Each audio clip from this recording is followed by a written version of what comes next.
వారసులను మనం పరిశుద్ధాత్మ ద్వారా అభిషేకించబడ్డాం.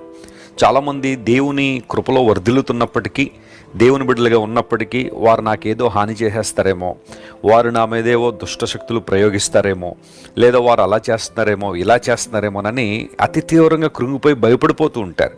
నువ్వు దేవుని బిడ్డవైతే దేవుడు మాట్లాడుతున్నాడు, నా చేతుల నుండి ఏ ఒక్కరు మిమ్మల్ని అపహరింపనేరరు. నువ్వెందుకు భయపడాలి? చాలాసార్లు కీడు చేయాలని ఎంతోమంది ప్రయత్నం చేసి ఉండొచ్చు. అది నీ దాకా రాకుండానే దేవుడు వాటిని అనేకసార్లు కొట్టివేశాడు. కొన్నిసార్లు నీ గమనంలోనికి దేవుడు తీసుకొస్తాడు. వాటిని ఎందుకోసం తెలుసా? నువ్వు కృతజ్ఞత కలిగి ఉండాలని.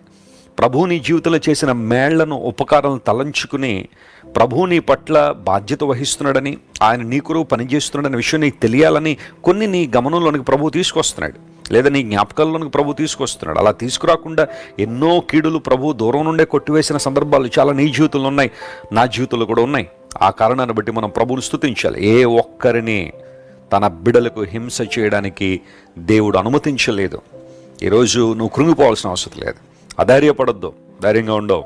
ప్రభు కోసం జీవించు, ఆయన్ను ఆరాధించు, ఆయన స్తుతించు. మనసు తెరిచి హృదయపూర్వకంగా దేవుని ఆరాధించగలిగితే నీ నిమిత్తం రాజులను సైతం గద్దించగలిగే సామర్థ్యం ప్రభువుకుంది. అబ్రహాము జీవితంలో నెరవేరింది, మన జీవితాలు కూడా దేవుడు నెరవేర్చగలడు. అనగా దేవుడు మన పక్షాన వ్యాజ్యమాడుతున్నాడు, ఆయన మన గురించి ఆలోచన చేస్తున్నాడు. ఆయన తలంపుల్లో మనం ఉన్నాము, మనము ఆయన బిడ్డలం కనుక నిత్యము మనల్ని భద్రపరిచి నడిపించి తన మహిమ కొరకు మనల్ని వాడుకోవడానికి దేవుడు సామర్థ్యం కలిగిన వాడే.